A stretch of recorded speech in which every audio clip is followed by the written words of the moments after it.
Bueno, básicamente significa dos cosas. En primer lugar, lo que es la prevalencia, decimos que es la más alta porque es la enfermedad respiratoria crónica más frecuente, ¿sí? Eso abarca en la Argentina, según estadísticas o una encuesta del Ministerio de Salud, a 4 millones de personas, casi el 10% de la población.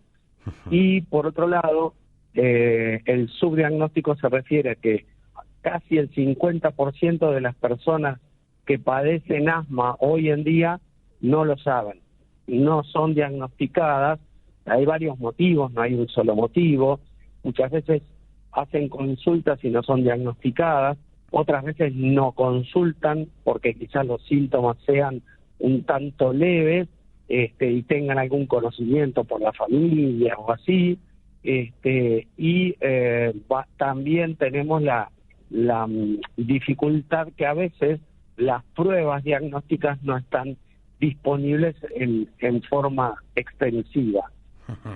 Y usted, cuando dice la palabra enfermedad crónica, para muchas personas puede ser un hecho llamativo. ¿Por qué? Porque todos hemos construido, y digo, bueno, casi todos, la idea de que el asma, primero, es algo solamente en la infancia, y segundo, que está muy instalado, es, no, lo que pasa es que de chico se curó de asma. Entonces, ¿por qué decimos que es crónica? Bueno, en primer lugar, es una enfermedad crónica porque no todas las personas dejan de tener síntomas en la infancia o en la adolescencia. Eso va más o menos para un tercio de las personas que tienen asma en la infancia, digamos 2/3 de ellas, o la mitad van a volver a tener asma. De los que les desaparece la sintomatología, la mitad van a volver a tener asma. Que por otro lado, una confusión muy frecuente que se parece un poco a lo que vos me preguntas, es que el asma no tiene síntomas permanentes. Entonces, como los síntomas son episódicos o relacionados a alguna actividad o a algún estímulo externo, entonces no parece que fuera una enfermedad crónica. La realidad es que el diagnóstico mayormente se hace en la infancia, pero muchas personas pueden comenzar el asma en la edad adulta. Un concepto nuevo hoy es que vos decís, que antes decía, bueno, llegó a la adolescencia y se curó. No es tan cierto hoy en día. Lo que decimos nosotros es que el asma puede remitir, o sea que estar como disminuido en su potencia, disminuido en sus síntomas, disminuido en la necesidad de requerir medicamentos. Y doctor, ¿qué pasa en algún momento de la vida que una persona puede presentar su primer evento de asma? ¿Qué es lo que pasa particularmente en nuestras vías respiratorias? Porque nosotros lo vemos como esa situación donde no podemos respirar, pero internamente, ¿qué es lo que está pasando? Bueno, digamos, el fundamento, por decirlo de alguna manera, esto es que los bronquios se encuentran inflamados lenta y progresivamente la mayoría de las veces, y a esa inflamación, que puede tener algún síntoma o no, se agrega una inflamación mayor y además en lo que se llama el espasmo del músculo bronquial, comúnmente llamado broncoespasmo. Eso hace que esta obstrucción secundaria a estos dos factores empeore. Entonces el paciente o la persona siente súbitamente los síntomas o en un periodo corto de tiempo, un día o 2 o 3. Mayormente la presentación clínica más común es que los síntomas se presenten en forma, digamos, intermitente, en forma, digamos, soslayada, hasta que van progresando y bueno, en ese momento, sea por lo que sea, el paciente consulta. Y a partir de ahí, ¿se indica un tratamiento? ¿Tiene un tratamiento el asma? Sí, correcto. Sí, desde hace ya casi más de 40 años hay un tratamiento que es un tratamiento antiinflamatorio de los bronquios, que se hace con medicamentos que son inhalados. La gente comúnmente conoce a los aerosoles, pero sí, no solamente hay aerosoles, hay medicamentos inhalados en polvo seco también, diferentes dispositivos o aparatitos y diferentes combinaciones de drogas que permiten desinflamar en forma progresiva, la vía aérea en este caso, y así hacer que permitirle a la persona no tener síntomas. Y en cuanto al acceso a estos tratamientos, ¿hoy es asequible aquí en la República Argentina? ¿Nuestro sistema de salud le brinda cobertura a las personas con asma? Sí, en nuestro sistema de salud es bastante heterogéneo, como todo el mundo sabe. Uh-huh. Entonces, un paciente determinado o una persona puede tener, nosotros los médicos decimos siempre pacientes, ¿no? Pero son personas. La persona puede tener un sistema de salud privado, puede ser una obra social, puede ser una prepaga que se pague él mismo o a través de su trabajo, pero también puede concurrir al sistema público. Y en el acceso, o sea, hay acceso a tratamiento en todos los niveles de la salud, no es quizás igual. Las drogas que hay en el sistema público son a veces suficientes y no son todas las que existen, ¿no? Y en el sistema privado un poco depende del acceso, de la posibilidad que le dé el sistema al paciente y de las posibilidades, digamos, económicas del paciente también. Sí, por supuesto que sí, pero digamos, si yo hoy me diagnostican de asma, de alguna forma puedo acceder a los tratamientos, digamos, o sea, todo lo que hoy, digamos, ustedes recomiendan. Sí, no todo. No todo. Podríamos decir que sí al primer y segundo nivel de tratamiento, y el resto depende, por ejemplo, depende también en qué jurisdicción uno se encuentre. Por ejemplo, yo vivo y trabajo en Entre Ríos y tratamientos, digamos, que no son los comunes o que no están disponibles en el hospital los adquiere para los pacientes que no tienen la posibilidad de adquirirlo por sí mismos. O sea que, digamos, de una u otra manera, te diría que el 85-90% de los pacientes está cubierto con esa necesidad.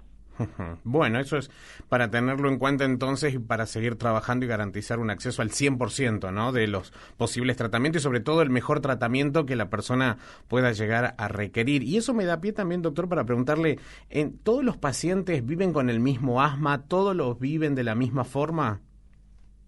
No, o sea, desde el punto de vista de la severidad, como hablábamos hoy, que la mitad de los pacientes que tienen asma no lo saben, en gran parte eso es porque más del 50% de los pacientes que tienen asma leve. Uh-huh. Entonces el asma leve tiene pocos síntomas, a veces hace dudar al médico, el paciente no piensa que es asma, puede ser algo, digamos, intermitente. Y después hay un grueso de pacientes, 30-40%, que tiene asma moderada, ya con un requerimiento de tratamiento un poquito mayor, y el porcentaje más pequeño, que es alrededor del 5%, con lo que nosotros llamamos asma grave, que ese sí actualmente hay disponibles algunos tratamientos que se llaman biológicos que no están extensamente disponibles. Nosotros el año pasado formamos un comité asesor para una senadora nacional con el fin de aportar información y de redactar un proyecto de ley que se redactó para que exista una ley de asma. Esto sí nos permitiría tener, digamos, un acceso más homogéneo, no solo a los medicamentos, sino también al diagnóstico, a las pruebas diagnósticas. Tal cual. Y respecto a las condiciones de vida, ¿hay factores ambientales que puedan incidir sobre la vida de la persona con asma, tanto como para, por ejemplo, exacerbar los síntomas y ese tipo de cosas? Sí, todas esas cosas, o sea, lo que uno menciona como son desencadenantes en realidad, no son... Uh-huh. La causa del asma es desconocida, por lo tanto, un cambio climático, una partícula en el aire, la contaminación, el pelo de animales, en los pacientes que son alérgicos a esas cosas, podrían ser desencadenantes del asma. Pero la verdad es que, al igual que en otras enfermedades, la mejor forma de evitar este descontrol o empeoramiento es haciendo un tratamiento adecuado. O sea, la mayoría de los pacientes, en realidad el objetivo del tratamiento del asma es un poco al revés que otras enfermedades. El objetivo del tratamiento es lograr que el paciente no tenga síntomas. Entonces ese paciente que va a estar controlado, de acuerdo a cuánta medicación requiera, se mide la severidad de su asma, ¿no? Además de las pruebas que hay. ¿Y hay enfermedades o condiciones de la salud que estén asociadas al asma y que tal vez puedan ser un indicador, sobre todo para aquellas personas que teniendo asma no lo saben o no están bien diagnosticadas? Totalmente. Por ejemplo, lo más importante es la presencia de enfermedades de la vía aérea superior, lo que llamamos rinosinusitis crónica, antiguamente llamada sinusitis crónica, que no es una infección. Es uno de los factores, digamos, que más predisponentes para asma y que además puede desequilibrar a un paciente con asma.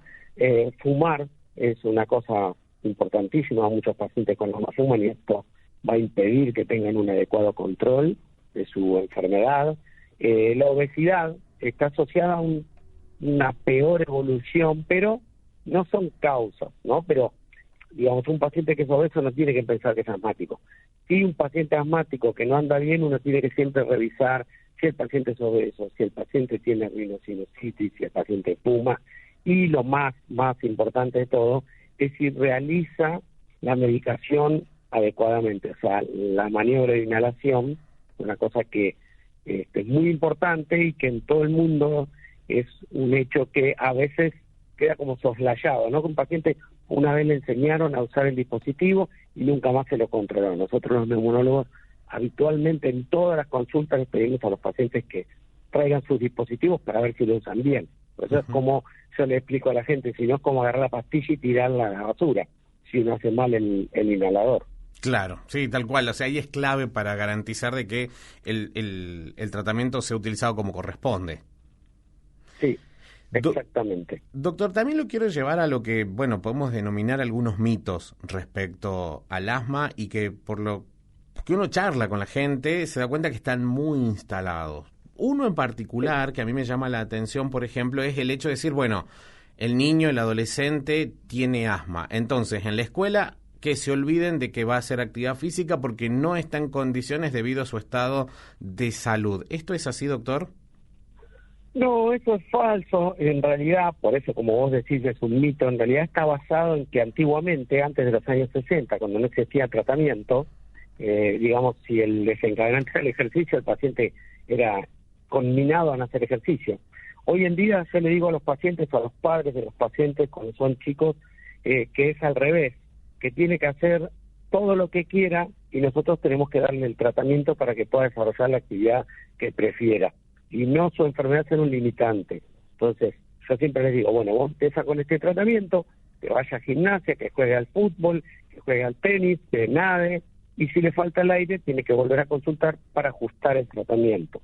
O sea, tampoco es cierto que el ejercicio cure el asma o lo mejore, pero muchas veces el entrenamiento, la ejercitación facilita algunas maneras de respiración y puede ayudar, pero no es un tratamiento.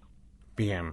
También, por otro lado, doctor, por lo menos aquí en el norte del país, y mucha gente que nos esté escuchando dirá, sí, me ha pasado, me han recomendado, lo he escuchado, que, por ejemplo, en la familia le dicen que hay que tener, por ejemplo, una tortuga. No sé por qué, no encuentro yo la justificación, la verdad, pero gente que incluso he visto que sacó avisos diciendo que no vendían tortugas, que no se puede, que no es legal, pero que además la gente la busca porque, según eso, ayuda al tratamiento del asma. ¿Ustedes qué opinan al respecto?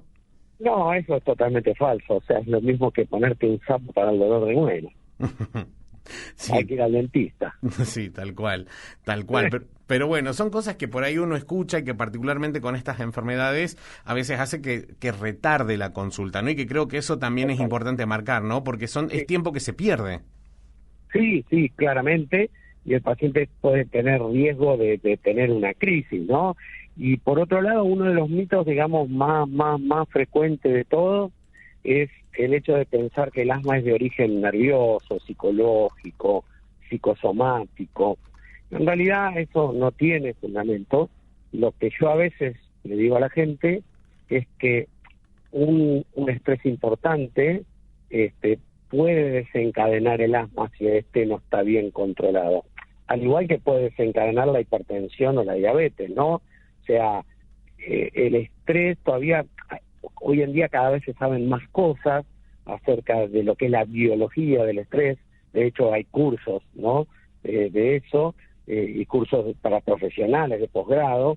Por lo tanto, quizás todavía no tenemos bien en claro la biología molecular de eso, pero sin duda toda nuestra salud está condicionada por nuestro estado, digamos, psicológico, psíquico o emocional, ¿no?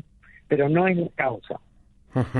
Bien. Y la recomendación que alguna vez también escuchamos que se le decía a las personas con asma era que busque un determinado clima. ¿Sí? Un clima cálido y seco o no, que busque otro. Bueno, se relacionaba eso también. ¿Ustedes qué opinan al respecto? Es que eso también es algo que nace en las épocas donde no había tratamiento. Los climas secos son, digamos, o al revés, los climas húmedos son lugares donde los pacientes pueden tener en apariencia más síntomas. El asma se distribuye igual en todas las provincias, pero bueno, puede ser que algunos cambios de presión barométrica cambien la inflamación, pero no está demostrado estrictamente. Uh-huh. Pero en realidad ya es lo mismo que el deporte, digamos, vivas donde vivas. Es posible que en un determinado clima requieras un tratamiento en un escalón más alto que en otro, la misma persona, ¿no? Entonces ahí sí podemos decir, por ejemplo, me pasa, acá yo vivo en una zona donde hay muchos molinos de arroz, y en la época donde se seca el arroz, vuela un polvillo que es visible, y en esa época, bueno, hay más personas que tienen problemas de asma o de rinitis, y pasa mucho con los estudiantes, cuando se van a otra ciudad a estudiar, dejan de ser sintomáticos o requieren menos tratamiento. Entonces, yo creo que se trata de desencadenantes, ¿no? Exactamente. Bueno, doctor, para ir cerrando y sobre todo para pensar en tal vez captar a aquellas personas que hoy no tienen diagnóstico de asma, pero claro, cuando uno lo empieza a analizar tal vez podría hacerlo. ¿Cómo o cuál es el mensaje para esta población en este día? Bueno, los síntomas del asma son 4 básicamente, que es la dificultad respiratoria, la sensación de que se cierra el pecho, la tos seca o los ruidos en el pecho o silbidos. 2 o más de estos síntomas relacionados a la realización de alguna actividad física, o si aparecen en forma súbita de noche, sobre todo en personas jóvenes que son alérgicas o que tienen esto que dijimos, rinitis, sinusitis, tienen que hacer que pensar a la persona que debería consultar un médico para descartar la posibilidad de tener asma, ¿no? Todo esto, digamos, el diagnóstico con cuadro clínico y después un estudio que es muy sencillo, que se llama espirometría, que si bien no está ampliamente difundido en todos los rincones del país, en la mayoría de las ciudades hay neumonólogos que los hacen, esos estudios, y eso también nos permite tener un diagnóstico. Sí, por supuesto que sí. Y para aquellas personas que viven con asma, pero que tal vez, doctor, hace años que no van a visitar a su neumonólogo, a su médico con el cual iniciaron el tratamiento y hasta el día de hoy no han vuelto porque tal vez no tuvieron un evento en particular que lleve a la consulta. En esos casos, ¿qué se les recomienda? Yo les recomiendo que se hagan control. Todas las personas que tienen presión alta van al cardiólogo periódicamente, sí. Entonces todas las personas que tienen asma tienen que ir a su médico, al cardiólogo o a su médico clínico, ¿no? Si el paciente se encuentra bien, es menos probable quizás que consulte, pero siempre hay que preguntar si la medicación es adecuada, si hay que cambiarla. Hoy en día podemos disminuir inclusive la medicación si se cumplen algunas condiciones. O sea, todas estas cosas, como en cualquier enfermedad crónica, deben ser controladas. No mensualmente, hay personas que con solo ir 2 veces al año al neumonólogo están bien, siempre y cuando no tengan crisis y no tengan síntomas, por supuesto. Por supuesto. Bueno, entonces, a controlarse y a romper también con otros mitos y bueno, y a trabajar. Sí. Respecto de la ley, doctor, quedé ahí pensando en ese punto y lo traigo ahora. Sí. ¿Han podido saber cómo sigue trámite, si hay posibilidad de que esto avance o no en la ley de asma? Se presentó en la comisión correspondiente que no recuerdo bien cómo es el nombre, si es Comisión de Salud o algo así, se presentó y todavía no se trató, o sea, está para tratamiento. Bien, bueno, habrá que hacer incidencia entonces a nivel político para ver si esta ley sale, para terminar de garantizar el acceso, el correcto diagnóstico y demás de todas las personas que viven hoy con asma en Argentina. Doctor, muchísimas gracias por su tiempo. La verdad que ha sido muy valiosa la información y sobre todo para romper con estos mitos que todavía siguen muy, pero muy arraigados en la población. Así que muchas gracias. No, por favor, gracias a ustedes por el interés. Que tenga una excelente tarde. Muchas gracias. Hasta luego. Igualmente. Hasta luego. Muy bien, así conversamos con el doctor Walter Mataruco. Él es el vicepresidente de la Asociación Argentina de Medicina Respiratoria. Puntos para destacar un montón. Arrancando por los mitos, ¿no? Para quien hoy ya vive con asma y que dice, no, yo cuando era chico tenía asma. Vivía con asma, pero me curé. No, el asma no se cura. Puede quedar en una etapa, digamos así, de remisión, pero en algún momento, porque tal vez hay un desencadenante con el cual no nos volvimos a encontrar y que puede ser un factor ambiental y demás. Y además, como dijo el doctor ahora, el factor cambio climático también es una causa hoy en día de esto que exacerba el síntoma. Bueno, entonces, muchos motivos para prestarle atención, ¿sí? Y sobre todo también porque el asma convive con otras condiciones asociadas que pueden empeorar los síntomas, ¿sí? O, por ejemplo, complicar el manejo de la enfermedad, como las enfermedades alérgicas, como la rinitis crónica, la dermatitis, la sinusitis crónica, el reflujo gastroesofágico, otras situaciones también respecto a medicamentos que se puedan llegar a consumir por otros temas de salud. Recuerdo el año pasado o el anteaño haber ido a un evento de la Sociedad Argentina de Inmunología y ahí conocíamos casos de pacientes donde hablábamos particularmente en aquel momento de dermatitis, ¿sí? Y hablábamos de cómo esos pacientes también vivían con asma y se debía justamente a una cuestión inmunológica. Bueno, si tal vez la persona tiene un tema respiratorio pero que no está identificado todavía como asma y porque además la consulta lo hizo cuando era muy pequeño, bueno, sería bueno de que ahora te acerques y consultes, sobre todo con un especialista que en ese caso es el médico neumonólogo.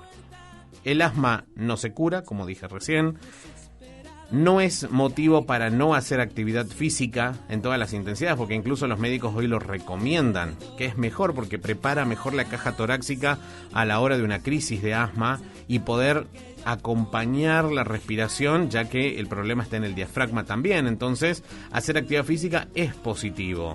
Y por otro lado, que esto lo he visto y por gente que por ahí trabaja con animales y demás, que les escriben diciendo, ¿no tenés una tortuga para regalarme? Porque mi hijo tiene asma. Las tortugas no tienen nada, pero nada que ver con el tratamiento ni con una supuesta curación del asma. Eso es un mito.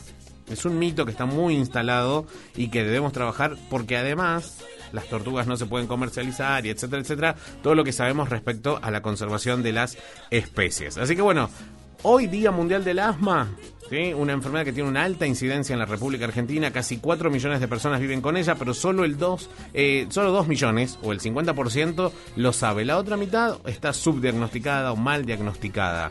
Y lamentablemente 400 personas por año pueden llegar a morir por asma también en la República Argentina. Así que a tenerlo en cuenta, a consultar y sobre todo si vos tenés antecedente de asma y demás, bueno, una visita de vez en cuando con el profesional de la salud no está de más.